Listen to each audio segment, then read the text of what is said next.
me apresentar. Meu nome é Sandra Magri. Eu sou professora universitária da UENG e da Unipac e eu sou pedagoga de formação, mas eu fiz o meu mestrado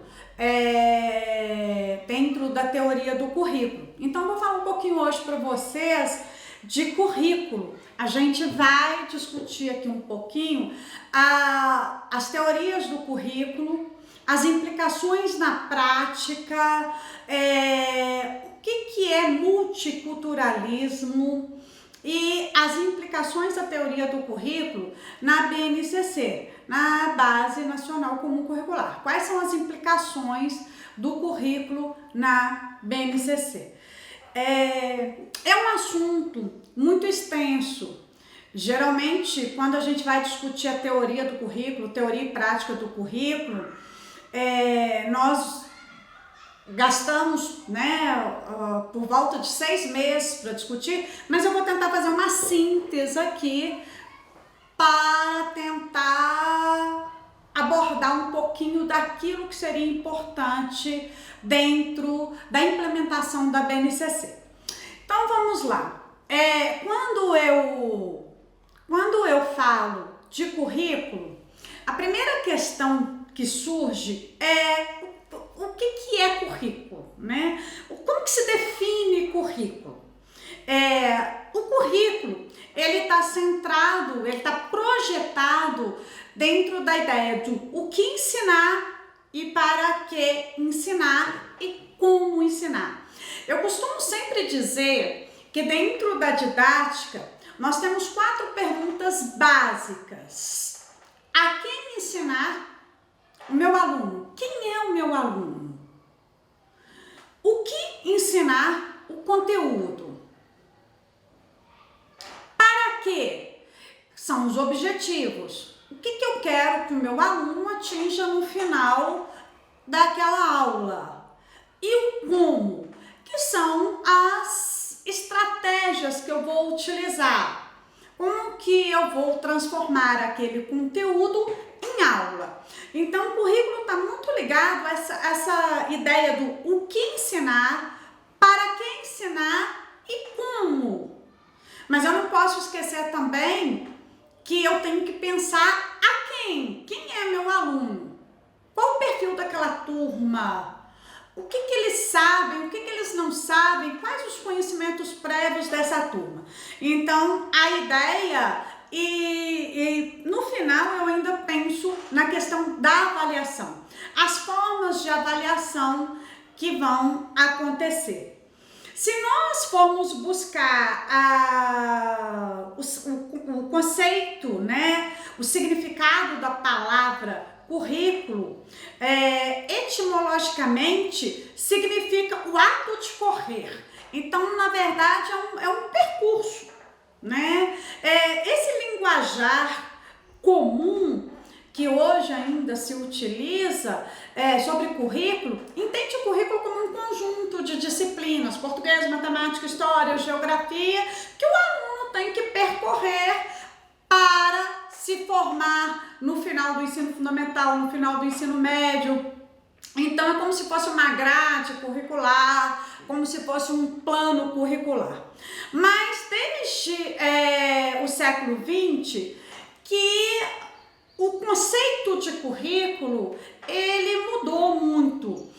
Hoje, a gente pensa currículo como um conjunto de saberes, como um conjunto de experiências que o aluno vai adquirir por meio da vivência, por meio da experiência em função da sua formação. Então, quando a gente fala em currículo, pensando nesse conjunto de saberes, nesse conjunto de experiências vivenciadas pelo aluno, percebemos que não podemos resumir currículo em um conjunto de disciplinas, a uma grade.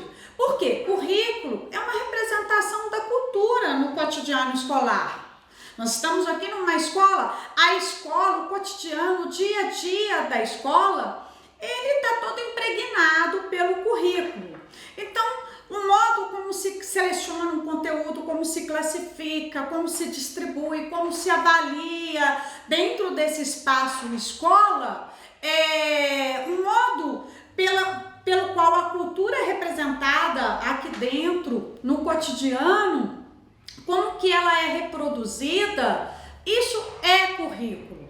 Então, não podemos resumir nunca currículo como um conjunto de disciplinas.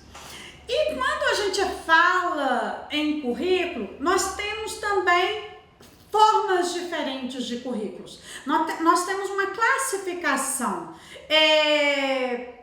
Quando eu falo de um currículo formal, por exemplo, é um currículo estabelecido por sistemas de ensino, ou por uma instituição educacional, né? É aquele currículo que é expresso em diretrizes. Então, é aquele currículo que ele é oficial, é aquele currículo que a gente vai seguir, que tem normas, vem junto com as diretrizes normativas.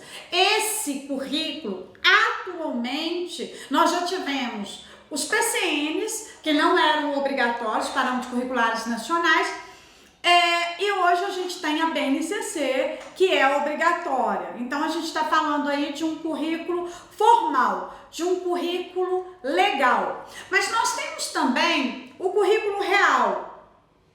O que é o currículo real? É aquele que acontece na sala, aquele que acontece em decorrência de um projeto pedagógico, do seu plano de ensino, é aquele que é efetivado, ele é planejado e ele é efetivado junto aos alunos. Este é o currículo real, aquele que acontece mesmo dentro da sala de aula. A gente tem ainda um outro currículo que ele é pouco reconhecido pelos educadores, que é o chamado currículo oculto. É estranho essa denominação, né? Mas ele afeta demais a aprendizagem dos alunos. O que seria o currículo oculto? É aquele currículo que ele acontece por meio das atitudes, por meio das expressões dos professores, dos especialistas de educação, por todos que vivenciam dia a dia na escola. Ele não está nem na aula, no planejamento, ele não está nem nos documentos, então ele não é um currículo que vem no documento, nas diretrizes formal, ele não é aquele documento do plano de aula, mas ele acontece no dia a dia da sala de aula por meio das atitudes, por meio das expressões dos professores. Nós temos ainda uma questão do currículo na legislação. Então, nós temos a LDB, nós temos uma ideia do currículo muito presente desde a LDB, colocando aí a importância do currículo. Eu não vou abordar a questão da legislação aqui por conta do nosso tempo, que é pequeno. Então, eu vou passar um pouquinho pelas teorias do currículo. Nós temos 3 teorias do currículo muito importantes.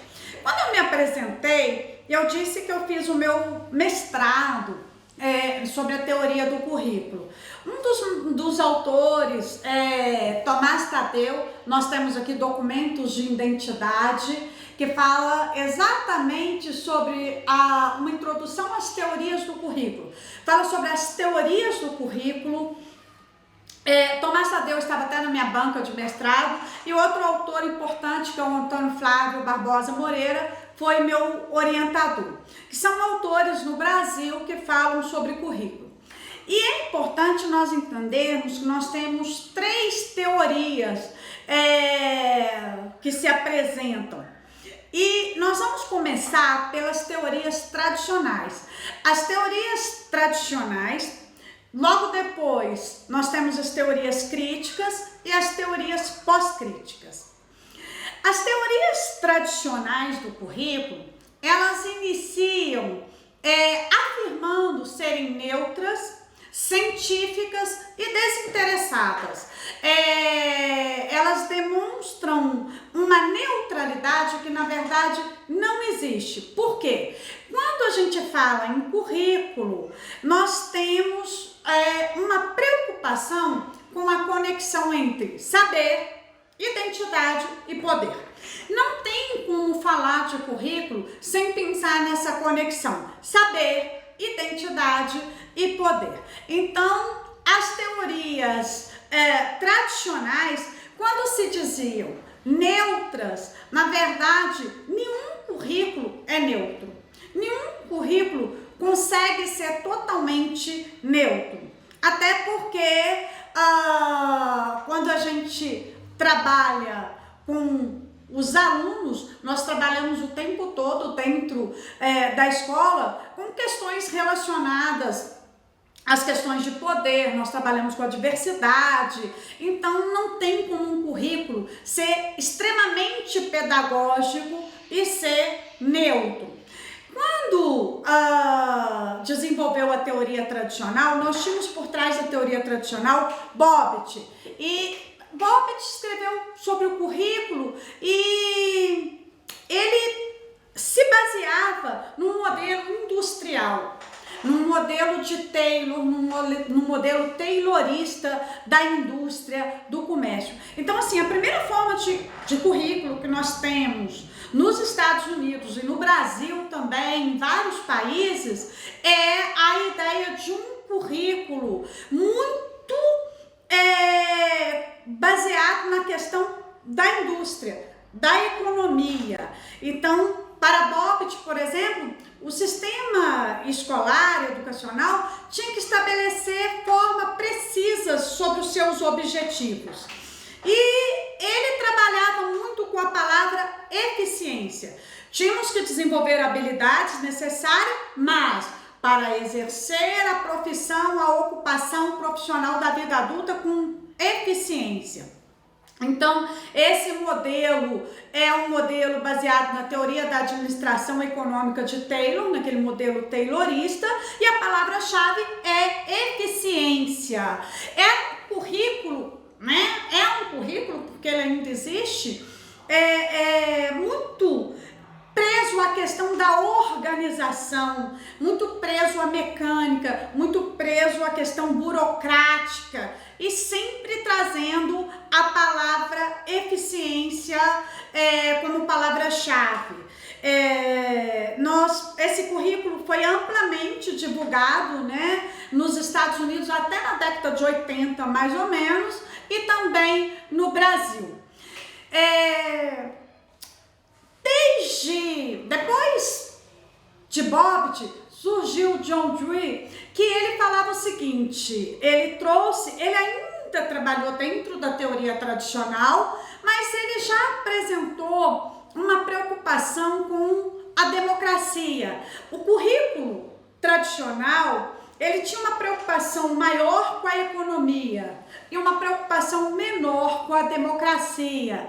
Ele dava toda a ênfase à economia, à formação de mão de obra, quem estava sendo formado para a indústria, como que essas pessoas iam exercer essa profissão na indústria, qual o ganho da economia. Então, a palavra-chave era economia.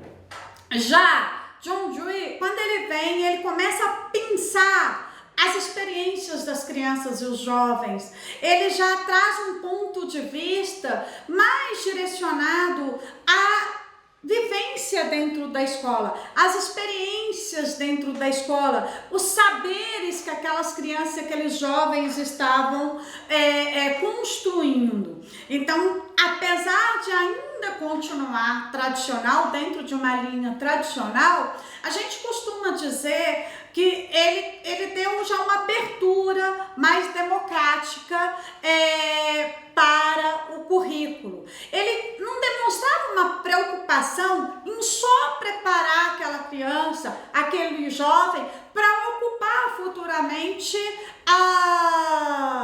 uma profissão na vida adulta. Mas ele tinha a preocupação de que aquela experiência, aquela vivência fosse transformada em saberes dentro da escola. Então, a gente pode pensar que as teorias tradicionais se resumiram em conteúdo, objetivo, ensino e eficiência, que era a palavra-chave da época. Já nos anos 60, nós tivemos vários movimentos culturais, sociais, movimento negro que surge nos Estados Unidos com força total. Então, esses movimentos sociais, esses movimentos culturais, eles surgem e eles começam a questionar essa teoria tradicional do currículo. E aí a gente ganha com estes movimentos aí a teoria crítica. Na verdade, enquanto as teorias tradicionais se concentravam na organização, na elaboração do currículo, as teorias críticas, elas chegam pensando que o mais importante não é desenvolver técnicas, não é como fazer um currículo, mas é pensar, compreender o que um currículo faz dentro de uma escola. Quais os impactos de um currículo dentro da escola? Então, a grande diferença está aí. Enquanto a teoria tradicional pensava nesse como fazer um currículo, as teorias críticas começaram a analisar, a estudar o que o currículo faz dentro da escola. Nós tivemos inúmeros pensadores, muitos autores franceses que tinham uma certa semelhança, muitos intelectuais, autores brasileiros também, que tinham uma certa semelhança no seu pensamento e que começaram a discutir essa questão do currículo, né? Althusser, que é um filósofo francês, talvez tenha sido assim o que mais marcou, porque ele sustentava que o currículo tradicional, ele na verdade reproduzia as desigualdades sociais que nós já tínhamos, né? Na sociedade, elas eram reproduzidas dentro da escola. Então, ele sustentava também que o currículo tradicional era utilizado muito pelo capitalismo, para manter essa ideologia capitalista. E ele abre essa discussão e vários outros autores acompanham essa discussão deles, cada um produzindo a sua própria teoria. No Brasil, a gente começa com um movimento de emancipação e libertação. Nós temos um papel fundamental do Paulo Freire. Paulo Freire não estudou a teoria do currículo, não elaborou uma teoria curricular, mas o Paulo Freire, ele começa a trabalhar com pesquisas, né? E ele tem uma base, a teoria dele é fundamentada por uma base filosófica, onde ele discute a importância da emancipação, da questão crítica, né? Ele coloca que o currículo, ele faz uma crítica muito, muito forte ao currículo tradicional, e para fazer essa crítica ao currículo tradicional, ele chama essa teoria curricular de educação bancária. O que o Paulo Freire queria dizer com a educação bancária? Era constituído, né, um currículo constituído por informações que acontecia por meio de uma transferência. O professor transferia para o aluno. Então, esse aluno, ele era passivo, ele não era ativo, ele não participava. E a ideia da teoria bancária é pensando assim com um depósito bancário mesmo, né? O aluno ia à escola, a escola depositava todo o conteúdo. Então, ele traz uma crítica quando ele trabalha essa ideia de educação bancária, ele traz uma crítica ao currículo tradicional e ele diz assim, olha, a educação dentro dessa perspectiva tradicional, ela acaba se resumindo apenas em transmitir conhecimento, né? A única pessoa que tem um papel ativo ali é o professor e o aluno. O aluno, ele acaba trabalhando numa situação de recepção passiva, ele vai só recebendo. Então, ele discute que este currículo tradicional, ele estava se desligado da ideia do ato de conhecer, né? Ele não era um currículo preocupado com os saberes, preocupado com a contextualização daquele conhecimento. Então, ele não só faz essa crítica ao currículo tradicional, chamando de educação bancária, como ele também propõe um novo conceito. Embora ele não tenha trabalhado uma teoria do currículo, ele propõe o conceito de educação problematizadora, aquela que substituiria a educação bancária. Então, ele traz a ideia aí de um conhecimento que deveria ser problematizado, que deveria ser discutido. Ele traz a ideia do diálogo, da troca. Freire, na verdade, ele, apesar de não ser um autor da teoria do currículo, ele trouxe, foi um divisor de águas, né, para a teoria curricular do Brasil, porque ele discute e atrás dele outros autores também, como Dermeval Saviani, vem discutindo aí a importância de se repensar essa escola, de se repensar esse currículo. Enquanto os autores franceses foram extremamente pessimistas, porque eles diziam que a escola reproduzia as desigualdades sociais, que a escola trabalhava dentro de um processo de exclusão, o Freire, Saviani, eles trazem uma crítica, mas eles mostram também que era importante repensar esse currículo, repensar essa educação enquanto uma forma libertadora para esses alunos. Então, Saviani também teve um papel importantíssimo aí, né? E ele trouxe que o conhecimento, ele trouxe uma discussão, uma conexão muito intrínseca entre o conhecimento e o poder. O Saviani diz assim, o conhecimento é uma outra forma de poder. Então, se você ganha conhecimento, você ganha poder também. Então, eles trazem uma discussão muito interessante. Não vou entrar em todos os autores, nós podíamos discutir aqui mais de 15 autores que tiveram um papel fundamental dentro das teorias críticas, mas infelizmente a gente não tem tempo. E aí a gente chega na terceira teoria, as teorias pós-críticas. Quando nós começamos a falar das teorias pós-críticas, tem um conceito que é pouco conhecido, que é o multiculturalismo. Como pensar o multiculturalismo, como pensar práticas multiculturais dentro da sala de aula, no nosso mundo contemporâneo? As teorias pós-críticas, elas trazem com muita força a questão da diversidade.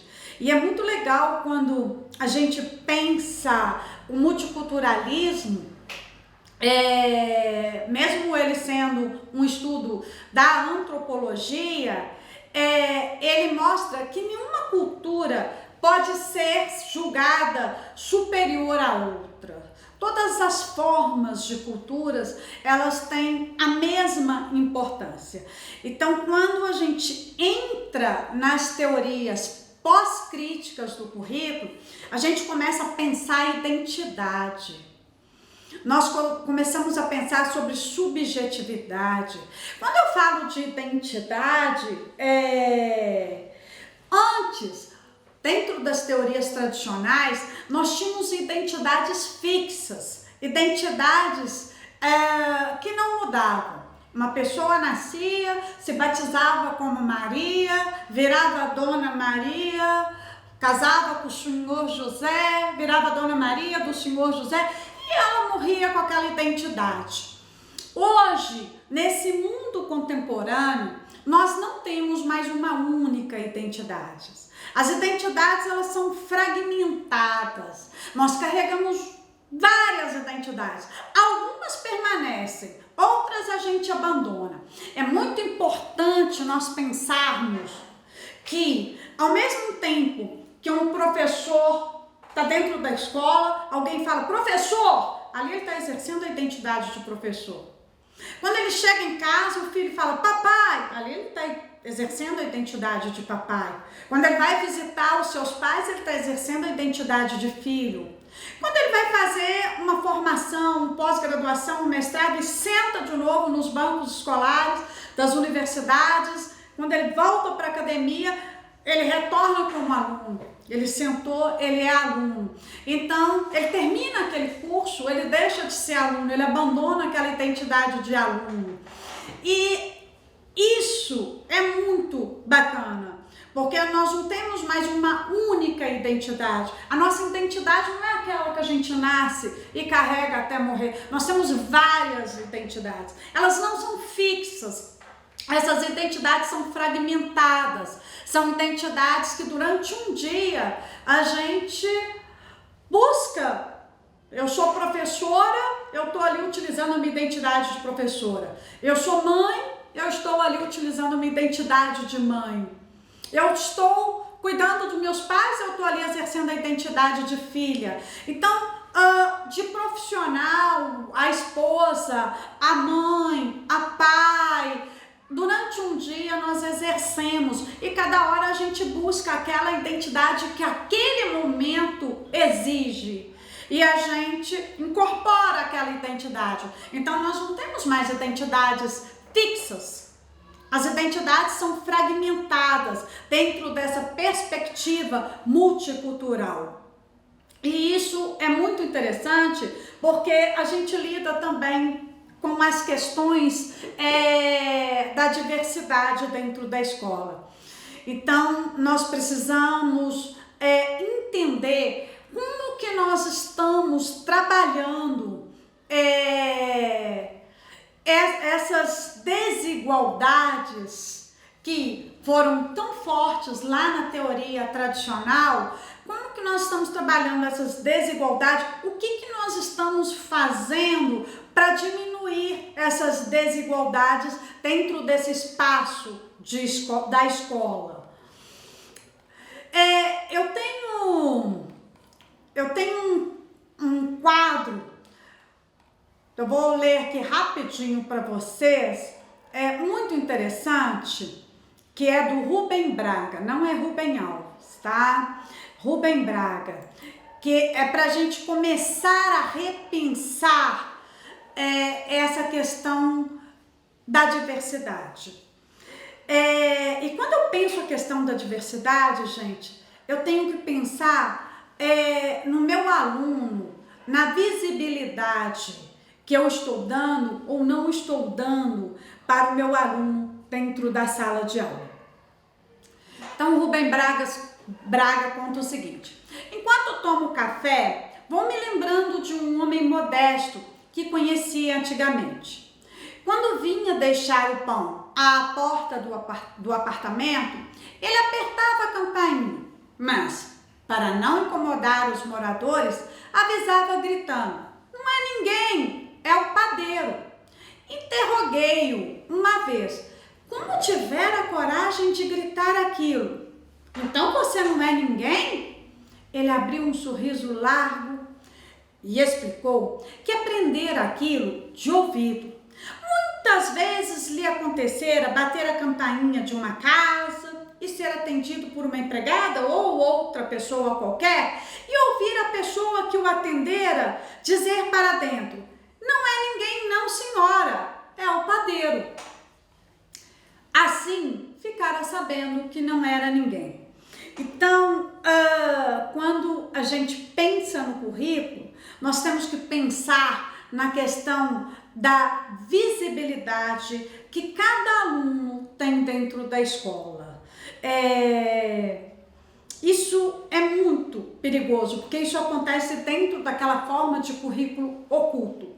Muitas vezes a gente tem atitudes, ações que não estão no planejamento, mas que marcam profundamente e fazem toda a diferença para a vida dos nossos alunos, tanto positivamente como negativamente. Então, quando um professor ele ocupa esse espaço da sala de aula, ele tem uma autonomia, ele também está ali externalizando um currículo nas suas atitudes, até na forma de olhar o seu aluno.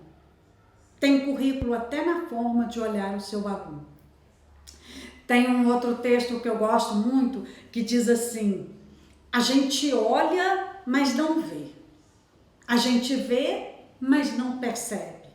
A gente percebe, mas não sente. A gente sente, mas não ama.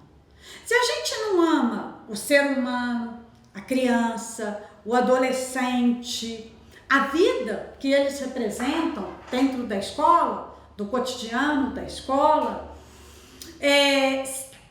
as possibilidades, as infinitas possibilidades de manifestação dessa vida que ele traz para dentro da escola, a gente não investe nessa vida.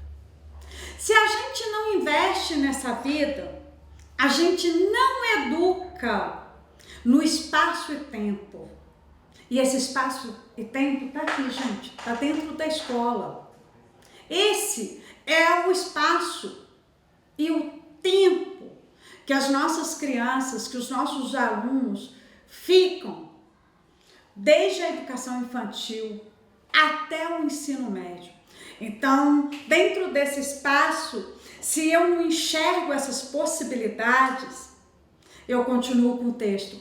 A gente mata, ou melhor, a gente não educa para a vida. A gente educa para a morte das infinitas possibilidades. A gente educa para a morte em vida, a invisibilidade. Então, as teorias pós-críticas do currículo, elas têm uma preocupação muito grande com essa questão da invisibilidade dentro da escola. Daquele que não é visto dentro da escola. Daquele que não é respeitado dentro da sua cultura. A gente costuma dizer muito assim: os alunos da sala tal, os alunos da sala X, os alunos da professora tal. Quando a gente fala os alunos, nós estamos colocando todo mundo junto. E nós temos que pensar que não são 30 alunos, são sujeitos. E estes sujeitos, eles têm uma história de vida. Eles têm uma cultura diferenciada. Eles têm crenças diferenciadas. Eles são sujeitos que vieram de lugares diferentes, de famílias diferentes, de culturas diferentes. A história de vida de cada um é a história de vida de cada um. Não dá sempre para falar os alunos do 5º ano, os alunos do 6º ano, porque ali nós temos crianças, nós temos pré-adolescentes com expectativas. E quando um professor vai para a escola, a gente pensa muito isso. Quando eu assumo uma sala de aula, qual a expectativa em relação àquela criança, àquele adolescente que eu tenho? Muitas vezes a gente chega na escola com a expectativa que aquele menino, ele tem que ser como eu fui.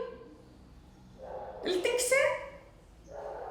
Ele tem que estar dentro dos meus parâmetros, do que eu considero um aluno educado, um aluno com limite, Miguel Arroyo tem um livro que chama Imagens Quebradas. Então, muitas vezes, a gente entra na sala de aula com uma imagem do que eu pretendo encontrar dentro da sala de aula. E aí, quando aquilo que acontece ali naquele espaço da sala de aula não corresponde à imagem que eu idealizei, ela se quebra.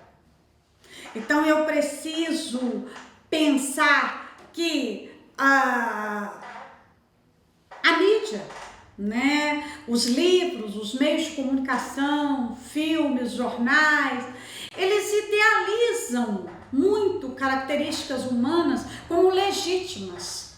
Eles idealizam até mesmo padrões de beleza. Antigamente nós tínhamos a escola, ainda bem que isso terminou, a rainha da escola, né? A garota mais bonita da escola, que é um absurdo. Pouco tempo atrás eu fiquei sabendo de uma escola que estava tentando eleger aí ainda a rainha da escola. Numa sociedade atual é absurdo pensar que a escola vai fazer um concurso e vai padronizar alguém como a mais bonita da escola. E como que fica a baixinha, a gordinha, a que tem o cabelo enroladinho? Se o padrão de beleza que a escola escolheu é uma garota de cabelos lisos, alta, magrinha. Então nós temos que tomar muito cuidado para não chegarmos na escola idealizando aquilo que a mídia já faz de mais perverso, padronizando que existe um modelo ideal de beleza, um modelo ideal de ser humano. Então, quando a gente começa a pensar isso, a gente também começa a exercer o racismo, o machismo, a gente começa a invisibilizar possibilidades, a gente começa a estigmatizar. Isso é muito perigoso. Então nós precisamos entender que ali dentro da escola tem um aluno real. Não tem um aluno ideal, tem um aluno real. E nós precisamos trabalhar com a história desse menino, com esse sujeito. Quem é esse menino? É um desafio? É um desafio. Nós precisamos potencializar o que esse menino tem de melhor. Nós precisamos, enquanto educadores, desafiar esse aluno para que ele consiga buscar o diferencial dele, para que também possamos fazer a diferença na vida dele.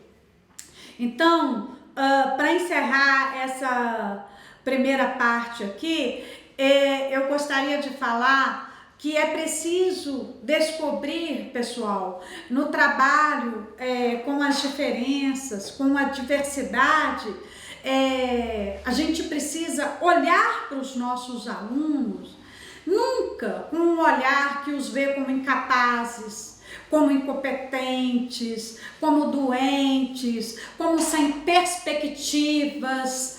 Esse olhar, ele é um olhar que se dá no currículo oculto. E esse olhar, ele vai destruir, ele vai impedir qualquer possibilidade.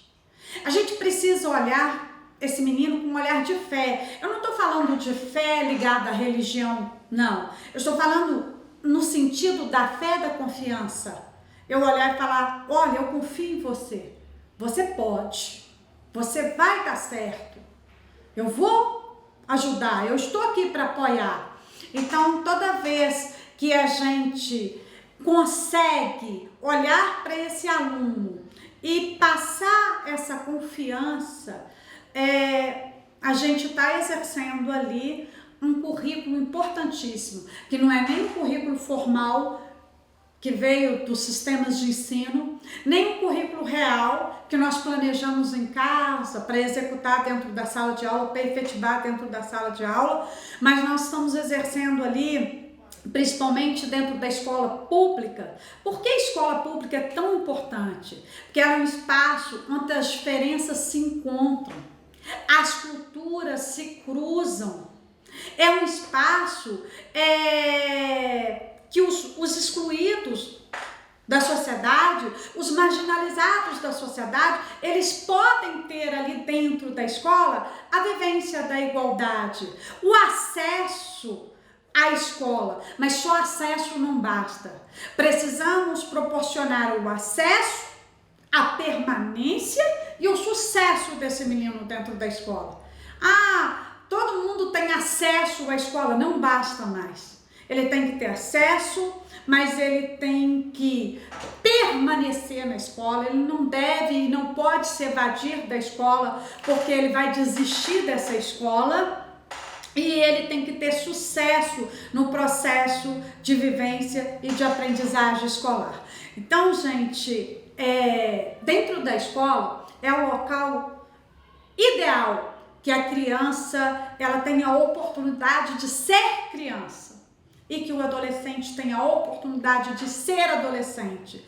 Então, dentro desse período da educação infantil até o ensino médio, esse menino ele está construindo as identidades que futuramente ele vai exercer como profissional, como pai, como filho, como amigo. Todas as identidades, elas são construídas. A escola, ela é responsável também nessa formação de identidade. E isso se dá através do currículo, né? A gente tem que buscar esse olhar diferenciado, e eu preciso deixar bem explícito que o aprendiz, ele é capaz de aprender. E eu tenho que olhar para ele e fazer com que ele sinta essa capacidade dele. Então, isso também é uma forma de currículo muito importante. E agora, eu vou voltar para a questão do multiculturalismo, que foi a questão das teorias pós-críticas. O que é multiculturalismo? O multiculturalismo, ele não é só um conceito. O multiculturalismo, ele acaba acontecendo também dentro da prática do professor. Então, eu estou exercendo uma prática multicultural a partir do momento que a minha prática é voltada para a diversidade étnica, cultural da população. A partir do momento que a minha prática, ela é humana, ela é comprometida com as crianças, com os adolescentes reais que eu tenho ali. Ela é uma prática multicultural quando eu trabalho em prol de diminuir o processo de exclusão, de diminuir o processo de evasão da escola. Ela é uma prática multicultural quando eu trago o diálogo para dentro dessa prática, quando eu trago a pesquisa para dentro dessa prática, quando eu consigo mostrar para este menino que ele pode transformar a sociedade lá fora a partir da educação. Quando eu trabalho uma construção morosa ali de cidadania. Então, quando eu falo em multiculturalismo, o multiculturalismo dentro da escola, ele trabalha muito além da valorização da diversidade cultural, né? O dia do índio, o dia da identidade negra, não tem o dia, nós não estamos criando ali, o multiculturalismo não é isso, não é eu valorizo, eu respeito, é ir muito além desse valorizar, desse respeitar. Eu tenho um pouco de preocupação até com a palavra tolerância, quando eu digo assim, olha, eu tolero a religião dele, eu já me coloco numa situação de poder. Tolero, mas a minha é mais importante. Então, até a palavra tolerância, ela é uma palavra ainda muito carregada, né, de preconceito, de poder. Então, o multiculturalismo é quando eu começo a questionar a construção da diferença dentro da escola. Onde que a diferença apareceu? Onde nasceu a diferença? A diferença, ela nasceu no discurso. Ela foi construída dentro de um discurso carregado de preconceito, de estereótipos. Então eu preciso trabalhar essa diversidade dentro da escola, dentro da geografia, da história, das ciências, da biologia, dentro da língua portuguesa, na matemática. Eu preciso trabalhar isso impregnado no currículo e não trabalhando isso de forma folclórica ou exótica, lembrando de um dia. Então, o multiculturalismo, ele traz pra gente essa marca importante dentro do currículo, que é definir essa questão da diferença dentro do currículo, né? Dentro das competências, das habilidades que eu estou trabalhando. É trabalhar vinculado, discutir essas questões de poder, discutir essa questão da diferença. A escola passou a vida inteira com medo de falar de diferença. A diferença sempre foi jogada para debaixo do tapete. Diferença não é uma coisa feia. Diferença é bonito. Diferença é o que nós temos de mais lindo. Eu sou desse jeito porque eu sou diferente de todos que estão aqui me assistindo. Cada aluno tem a sua própria beleza, a sua própria forma de ser. Então a diferença, ela não pode ser eu não posso falar de diferença, é feio falar de diferença. Pelo contrário, nós precisamos debater, nós precisamos discutir. E o multiculturalismo crítico, as práticas multiculturais, elas buscam exatamente isso, enfatizar o papel da linguagem. Como que está acontecendo essas representações, essas construções, como que a construção de identidade está acontecendo dentro da escola? Como que isso está sendo discutido? E nós vamos utilizar exatamente a linguagem para trazer esse debate para dentro da escola. Esse debate, ele não pode ser feito de forma tímida. Ele tem que ser discutido na sala de aula e não de forma folclórica, não de forma aleatória, não no final da aula, mas dentro do currículo, dentro dos planejamentos. Então, gente, o multiculturalismo, para encerrar, ele, principalmente o multiculturalismo crítico, ele tem como foco exatamente o questionamento da construção da diferença e da identidade. E a escola, ela é corresponsável junto com a família nessa construção de identidade. Porque o menino passa muito tempo dentro da escola. Então a escola, ela faz muita diferença para construir isso aí. E é lógico, né, que se a gente está discutindo essas questões da diversidade, se nós temos esse compromisso em discutir a diferença e a identidade, nós estamos compromissados também com a justiça social. Então nós vamos discutir a identidade e a diferença dentro de um contexto de justiça social.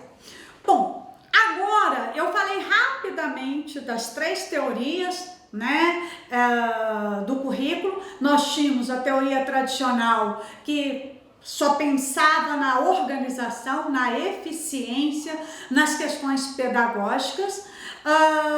Depois nós transitamos na década de 60 por meio dos movimentos sociais para as teorias críticas, onde a gente começa a discutir a emancipação, a liberdade, a consciência. Nós começamos a discutir a a reprodução das desigualdades dentro da escola. Então nós temos um movimento muito importante nessa transição. Nós temos críticas de autores de vários países brasileiros em relação à teoria tradicional, e depois nós avançamos para as teorias pós-críticas, que já discute aí essa questão da subjetividade, da identidade, da diferença, e começa a pensar todas essas questões dentro do currículo,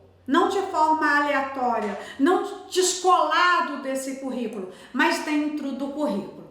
E na segunda parte agora, eu vou falar um pouquinho da BNCC, da organização da BNCC, que ela caminha dentro das teorias críticas e pós-críticas. Gente, eu vou disponibilizar um material, vou deixar um material com o pessoal aqui da secretaria, e aí eu tenho os slides, e eu deixo inclusive um resumo dos slides, das características que são predominantes dentro das teorias curriculares. Então, lembrando que a gente falou de 3 teorias tradicionais, críticas e pós-críticas, e aí se eu buscar palavras-chave para ficar mais fácil, eu vou pensar assim, o currículo tradicional, ele está preocupado com o quê? Ele está preocupado com o ensino, ele está preocupado com a aprendizagem, avaliação, qual metodologia eu vou utilizar, a organização, o planejamento, objetivos. Ele é um currículo tecnicista, ele é um currículo extremamente burocrático, ele é um currículo que a eficiência está sempre, e a organização à frente de tudo. Quando eu busco as teorias críticas, ali a gente já começou a discutir ideologias políticas, poder, nós já começamos a discutir questão de classes sociais, capitalismo, economia, um currículo tradicional que era muito voltado para a economia, relações sociais de produção. Vem Paulo Freire, que trouxe a discussão de conscientização, emancipação, liberdade. A gente trouxe nas teorias críticas o currículo oculto, que até então nunca tínhamos falado sobre ele. A reprodução cultural e social que a escola acabava também exercendo. Então a gente percebe que as teorias críticas, elas trouxeram muitos conflitos para serem discutidos. E depois a gente avança para as teorias pós-críticas, que aí a gente já começa a discutir a alteridade, a subjetividade, o sujeito que tem dentro de cada um, né? A importância de perceber, de enxergar esse sujeito, as diferenças que antes eram jogadas para debaixo do tapete, como que as relações de poder acontecem dentro da escola, relacionadas à cultura, a saberes, como que elas são representadas, as questões relacionadas a gênero, raça, etnia, sexualidade, multiculturalismo. Então, dentro das teorias pós-críticas, o currículo, ele representa um avanço muito grande, e esse avanço a gente vai começar agora a discutir a BNCC.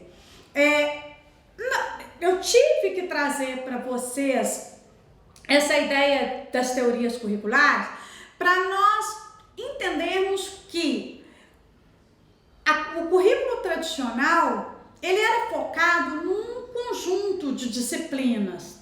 Então, matemática, português, história, geografia, nós tínhamos um conjunto de disciplinas. Esse conjunto de disciplinas, elas eram compartimentadas. É como se cada uma estivesse dentro de uma gavetinha e cada uma fosse isolada do contexto social. Elas não estavam atentas à contextualização. Então, um currículo organizado por disciplina, ele não é contextualizado. Esse currículo não se articula entre outros temas. E este era o currículo, por isso que a gente concebia currículo como um conjunto de disciplinas. Então, a teoria curricular tradicional, ela trouxe exatamente esse currículo compartimentado, né? Então, cada disciplina tinha sua responsabilidade. Hoje, a BNCC, ela traz uma ideia de um currículo integrado, de um currículo globalizado.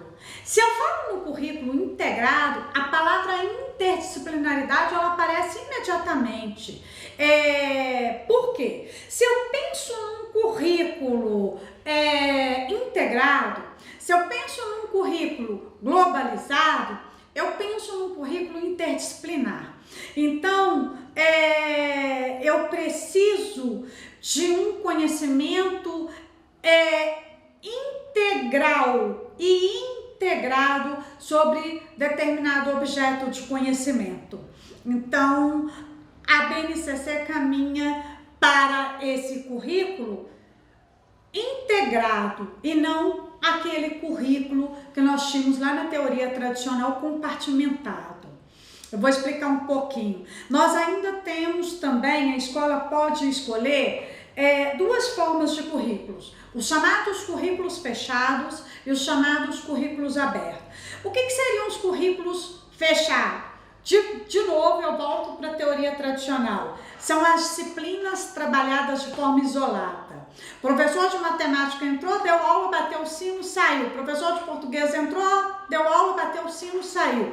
São disciplinas isoladas, tá? Os conhecimentos, as competências dos professores não são considerados. Eles ficam só limitados a seguir objetivos, né? Fazer planejamentos dentro daqueles conteúdos que foram definidos. E nós temos os currículos abertos. Os currículos abertos, eles já trabalham também dentro da ideia de integração entre disciplinas e integração entre ações pedagógicas. Então, os professores não executam conteúdos, mas os professores elaboram conteúdos. E dentro dessa elaboração, os saberes desses professores são respeitados. Os conhecimentos prévios dos alunos são respeitados. Então, dentro dessa ideia de currículo aberto, nós temos uma flexibilização maior. E estes conteúdos, eles podem e devem ser organizados por áreas de conhecimento. E a BNCC, ela está organizada por áreas de conhecimentos, tá? Então, a gente tem que agora começar a repensar o nosso currículo dentro dessa ideia de organização por área de conhecimento. Esse currículo organizado por área de conhecimento, ele vai abranger as experiências de aprendizagem dos alunos. Ele vai abranger os saberes dos alunos também. Então, nós temos aí a Base Nacional Comum Curricular, que ela foi organizada, né? Teve muita discussão, teve muita gente contra, mas é o documento que está aí, aprovado em dezembro de 2017 e já implementada nas escolas, embora assim os 2 anos que nós íamos trabalhar com essa implementação foi nessa situação de pandemia, né? Mas ao mesmo tempo, nós temos que pensar que esse documento estabelece conhecimentos, competências e habilidades. que a gente espera que os alunos desenvolvam durante o período de escolaridade básica. Então, a Base Nacional Comum, ela traz essa ideia, né, de uma base comum, exatamente porque ela vai trabalhar, ela trouxe muito essa ideia da valorização da diversidade, tá? Se vocês prestarem atenção, não dá tempo aqui agora para a gente discutir, mas se a gente navegar lá no documento, na página do MEC e estudar as 10 competências do documento, da base, vocês vão perceber que a valorização da diversidade, das vivências culturais, praticamente está presente, né? As questões ligadas ao ensino, né? A linguagem Libras, as manifestações artísticas e culturais, enfim, todas as competências, elas trazem a ideia da diversidade, que foi tão discutida nas teorias críticas e com mais ênfase nas teorias pós-críticas. Então, a gente pode dizer que a base, ela traz como competência já a ideia do diálogo. E esse diálogo, ele vai acontecer não só na questão da diversidade, mas ele vai acontecer também entre as áreas de conhecimento, tá? Por isso, ela é organizada por áreas de conhecimento. Outra questão importante de nós pensarmos a base. Quando a gente fala numa base nacional comum curricular, a gente pensa em conteúdo. Mas o que é conteúdo, né? Como que eu vou definir conteúdo? E aí a gente pensa em conteúdo, o que está escrito aqui, o que está escrito aqui, o que está no planejamento. Não. Conteúdo, o conceito de conteúdo é muito mais amplo. Conteúdo é tudo aquilo que é passível de integrar um programa, um planejamento que visa formar gerações. Então, quando eu falo em conteúdo, eu vou pensar em conhecimento, mas eu vou pensar em atitude e eu vou pensar em hábitos. Então, a base traz essa ideia de conhecimentos, atitudes e hábitos. E quando eu discuto essas questões, eu penso num currículo tradicional, o que valia? O saber. Hoje, dentro dessa proposta da base, eu tenho o saber fazer e o ser. Então, eu tenho 3 dimensões importantes para repensar dentro do meu planejamento. Eu vou pensar na dimensão conceitual, o que se deve saber, mas eu vou pensar na dimensão procedimental, o que se deve saber fazer, e eu vou pensar na dimensão atitudinal. Como que eu devo agir, o meu ser. Então, quando eu estou elaborando uma aula, quando eu estou pensando numa aula, eu preciso pensar também o que aquela aula trouxe em relação à mudança de atitudes. Hoje o Enem já está cobrando muito, há muitos anos o Enem já vem cobrando, né? O saber fazer, que é a dimensão procedimental, e o ser, que é essa questão de mudança de atitudes. Então, hoje, os conteúdos dentro da BNCC, eles são organizados considerando as habilidades, mas também os hábitos, as atitudes e as convicções. Então, nós precisamos repensar essas habilidades que são as qualidades intelectuais necessárias. Nós precisamos pensar esses hábitos e essas atitudes e convicções dentro do nosso planejamento. Isso gera uma discussão, né, muito grande, porque os próprios objetivos dentro da base, eles estão ligados, né, a essas questões, porque os objetivos também eles são divididos em cognitivos, psicomotores e afetivos, e eles consideram esse saber fazer e essa mudança de atitude, esse ser, e exatamente por conta disso que a BNCC, ela se organizou em áreas de conhecimento. Quando nós estávamos discutindo lá no currículo tradicional uma organização por disciplina, nós não tínhamos dentro desse currículo tradicional nenhuma ênfase, nenhuma preocupação em que acontecesse o diálogo entre as áreas de conhecimento ou entre as disciplinas.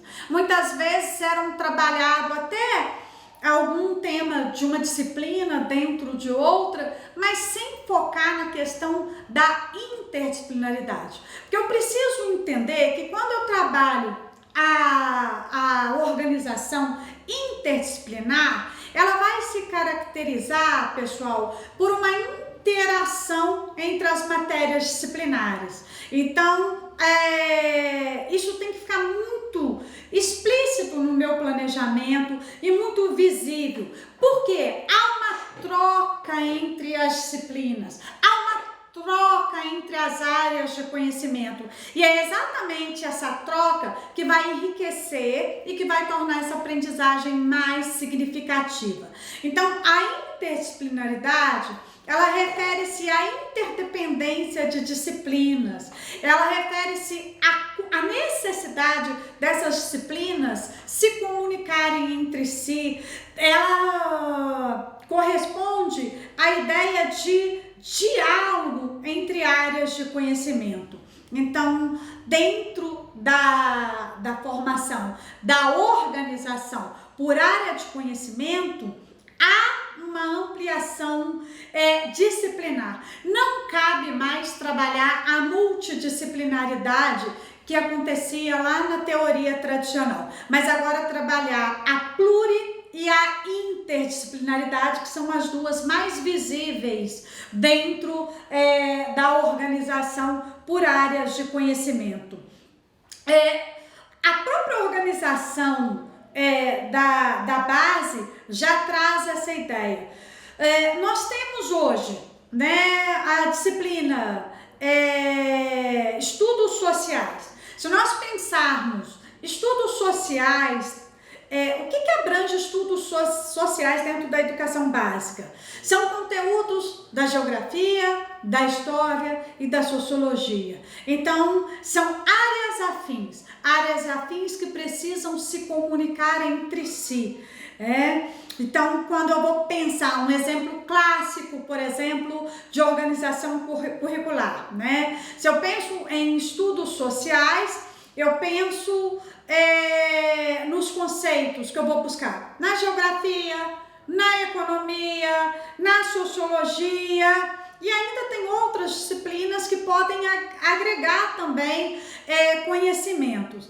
Então, a organização curricular por área de conhecimento, ela significa unir áreas científicas ou áreas de conhecimento que sejam associadas porque tem pontos em comum.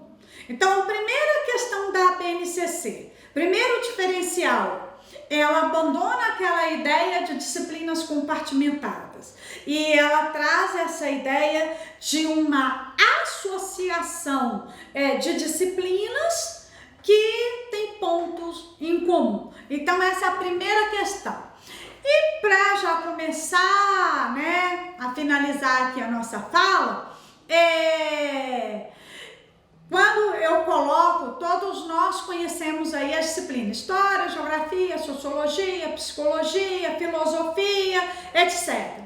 Então, se eu vou pensar num estudo que envolva a vida social e psíquica do ser humano, por exemplo, não dá para eu trabalhar só a geografia, não dá para eu trabalhar só a sociologia, não dá para eu trabalhar só a psicologia, ou só a filosofia, ou só a história. Eu vou ter que buscar integrar essas disciplinas, e eu vou ter que dialogar com vários conceitos dessas disciplinas. O mais importante também é que quando eu trabalho a interdisciplinaridade, tem gente que ainda pensa que está trabalhando a mesma temática, está interdisciplinando.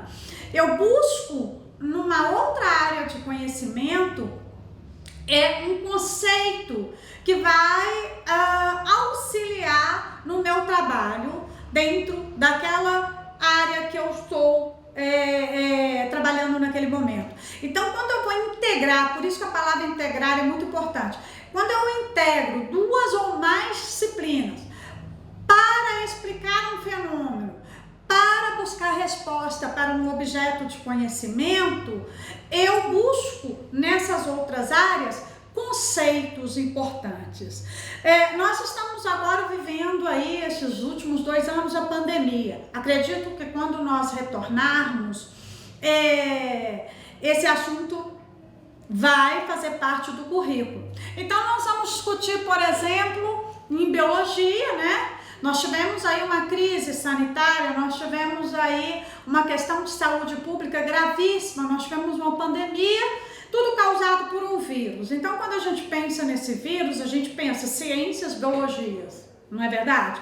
Olha, mas ciências e biologia vai estudar essa questão da vacina, do vírus, dentro da disciplina. Mas se eles forem trabalhar isso dentro de um estado, dentro de uma cidade, dentro de um país, ou se eles forem buscar o que aconteceu em outros países, eles vão ter que ir lá na geografia buscar um auxílio. Por quê? Vai ter que ter um conhecimento, vão ter que ter conceitos geográficos, porque nós vamos discutir questão ligada, nós vamos fazer comparação comparação entre estados, entre países, entre municípios. Então eu vou precisar da geografia, ela vai ter que apoiar. Eu vou trabalhar com gráficos de biologia ou ciência, que está trabalhando lá como que foi a curva, né? Quais meses que nós tivemos mais mortes, menos mortes, etc. Então, se eu vou trabalhar com números, eu vou ter que buscar aí na matemática, na estatística, um auxílio para trabalhar com gráficos. Então, não basta só o conceito para trabalhar o vírus. Se eu vou trabalhar o vírus, eu preciso buscar auxílio na geografia, auxílio na questão na matemática, para trabalhar gráficos e outras disciplinas ainda que nós vamos discutir, né? Tantas outras. Eu só dei 3 exemplos aqui de 3 disciplinas: matemática, geografia e biologia, por exemplo, que aconteceriam.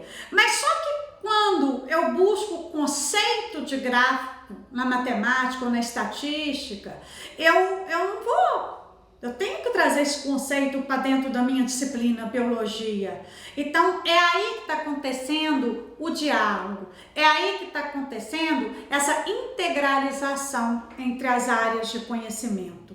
E se não trabalharmos dessa forma, nós não estamos trabalhando o que a Base Nacional Comum Curricular definiu. Porque ela definiu, por exemplo, no ensino médio nós temos linguagem e suas tecnologias, matemática e suas tecnologias, ciências da natureza e suas tecnologias e ciências humanas e sociais aplicadas. Nós temos aí 4 áreas de conhecimento e dentro dessas áreas de conhecimento nós temos as disciplinas que se integram. Por que elas se integram? Porque elas têm áreas afins. Então, elas são necessárias para serem trabalhadas.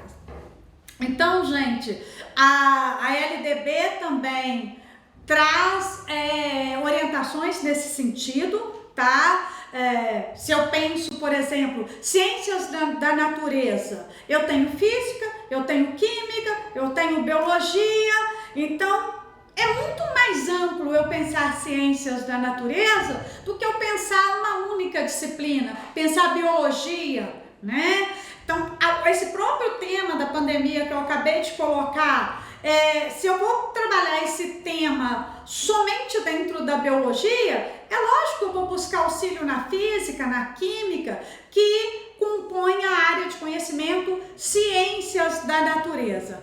Então, nós temos aí uma organização curricular que ela se diferencia da organização por disciplina, porque ela trabalha áreas de conhecimento, porque ela exige a integração, ela exige a interlocução de campos do saber, ela estabelece relação entre os componentes curriculares, ela trabalha a interdisciplinaridade, ela se torna extremamente necessária dentro da BNCC, ela trabalha a contextualização, tá?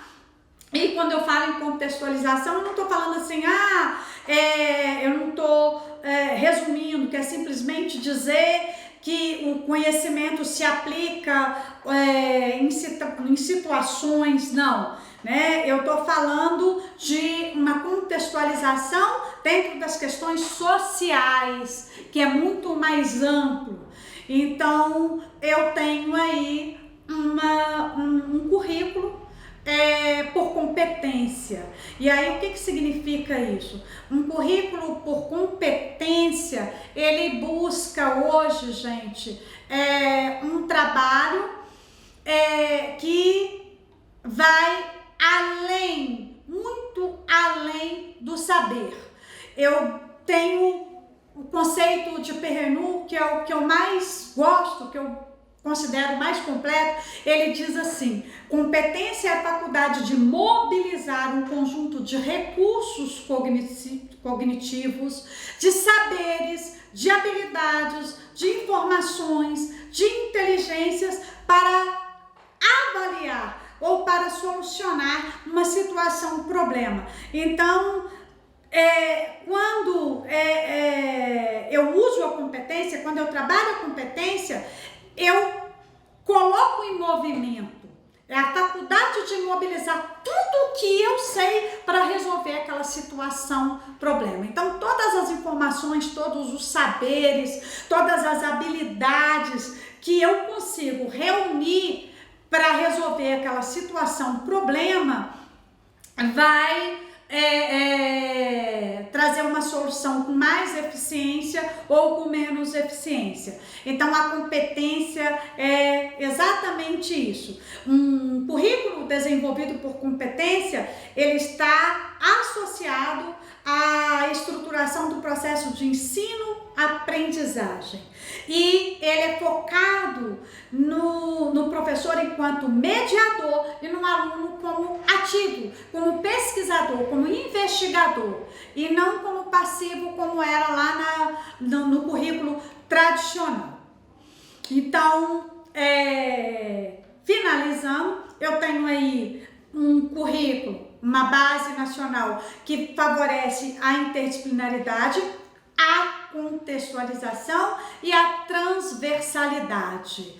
E este currículo, ele tem que ser repensado, porque ele não trabalha só teoria e prática, ele trabalha as situações concretas da teoria para a prática, ele trabalha do concreto para o abstrato, ele trabalha do real para o conceitual. Então,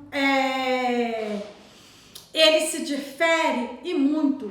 O currículo organizado por competência se difere muito do currículo tradicional.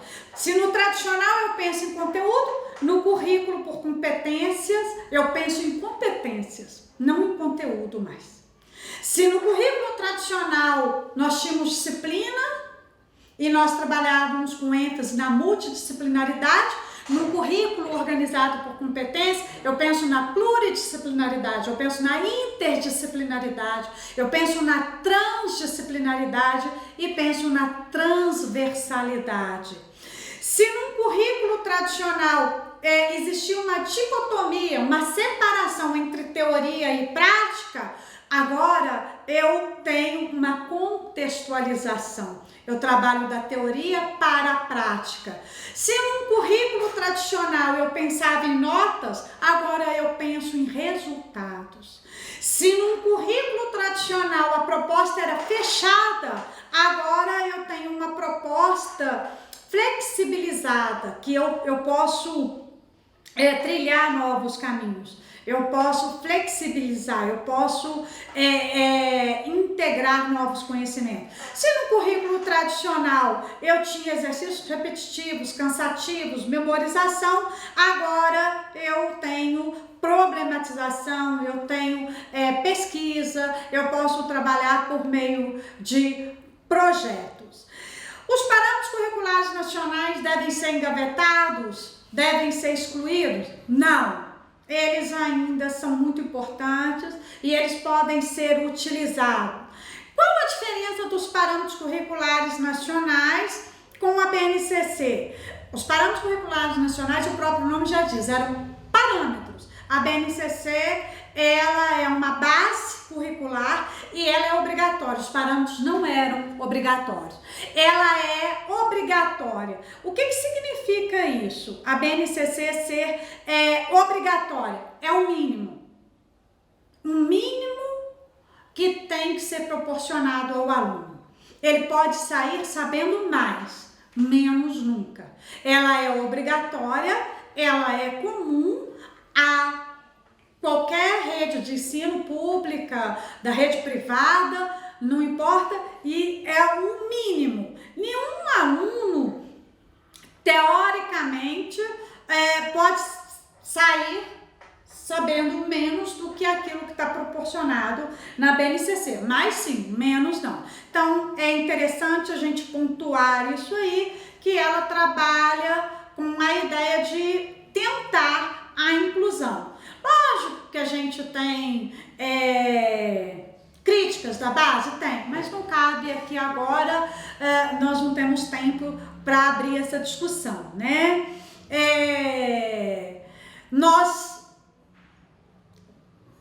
Ela deixou a desejar? Sim, deixou, mas também inovou. Então a gente pode falar que ela teve, né? Ela trouxe alguns ranços antigos, mas que ela também trouxe alguns avanços. Ela inovou principalmente nesse momento que ela traz os objetivos claros, essa clareza de objetivo e essas habilidades mínimas, um mínimo, ela garante um mínimo. Isso é importante para a gente ter o que nós chamamos de uma educação básica, né, que o aluno pode sair de uma escola, pode ser transferido para outra cidade, para outro estado, que ele vai ter aquele mínimo ali acompanhando. Então é isso, é um assunto muito amplo, nós tivemos pouco tempo aqui. Eu no início falei para vocês que demandaria um semestre, talvez um ano, e não conseguiríamos esgotar, mas assim, eu tentei fazer uma síntese aqui. Peço perdão se ficou confuso, porque realmente é muito difícil falar de um tema tão complexo em tão pouco tempo. Muito obrigada e espero que contribua para aí, né, os nossos planejamentos, a nossa volta à rotina. E a gente não perdeu isso, nós trabalhamos muito na pandemia, né? E nós vamos aguardar aí a volta e vamos continuar trabalhando muito ainda. Como o tempo foi pequeno, se vocês quiserem contactar, vou deixar 2 e-mails institucionais, que o meu e-mail privado está com problema, então eu vou deixar o e-mail da UENG, tá? sandra.magre@ueng.br, Vou deixar o meu e-mail da Unipac, também institucional, que é Sandra Magri, tudo junto, Sandra Magri, @unipac.br. E fico à disposição. Vocês podem trocar ideias, podem pedir alguma sugestão. Além de trabalhar com a área de currículo, eu trabalho com didática, trabalho com alfabetização e letramento, eu trabalho com algumas áreas da educação. E se vocês quiserem, fiquem à vontade, podem enviar e-mail, estarei à disposição para responder, para dialogar, para conversar, para trocar com vocês, né? Obrigada.